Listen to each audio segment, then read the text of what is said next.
కృష్ణా జిల్లా మచిలీపట్నంలో భారీగా గంజాయిని పట్టుకున్నారు. మాచవరం మెట్టు దగ్గర తనిఖీల్లో భాగంగా అక్రమంగా గంజాయిని తరలిస్తున్నటువంటి 5 నిందితులను పోలీసులు అదుపులోకి తీసుకున్నారు.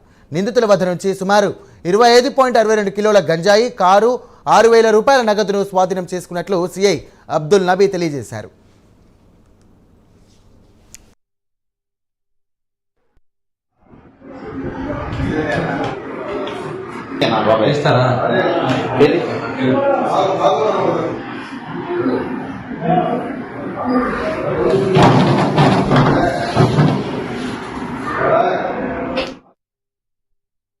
జరిగింది.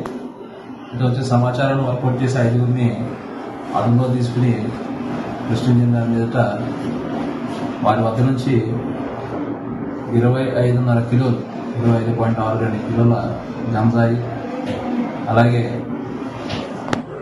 దాంట్లో మెయిన్ ఎక్యూజ్ అయినటువంటి బలగం నాగరాజు, అతనితో పాటు ఇంకొక 4 కూడా స్వాధీనం అదుపులో తీసుకోవడం జరిగింది.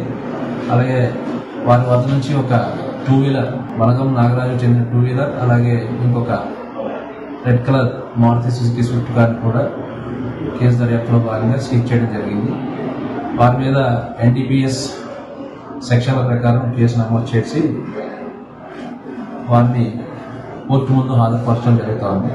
అలాగే వారు ఇచ్చిన కన్ఫెషన్స్ ఒప్పుకోలు, అట్లాగే వారు చెప్పిన సమాచారం మేరకు వాళ్ళ దగ్గర నుంచి ఎవరెవరైతే కన్జ్యూమ్ చేస్తున్నారో, ఎవరెవరైతే కొన్ని గంజాయికి అలవాటు పడుకోవడం చేస్తారు, వాళ్ళందరూ వివరాలు కూడా సేకరించడం జరుగుతూ ఉంది. అలాగే దీనికి సంబంధించి వాళ్ళకి ఎవరైతే సోర్స్ ఇస్తున్నారో ఆ పాయింట్ ఆఫ్ వ్యూలో కూడా ఇన్వెస్టిగేషన్ 5 వ్యక్తుల అనుమానాస్పద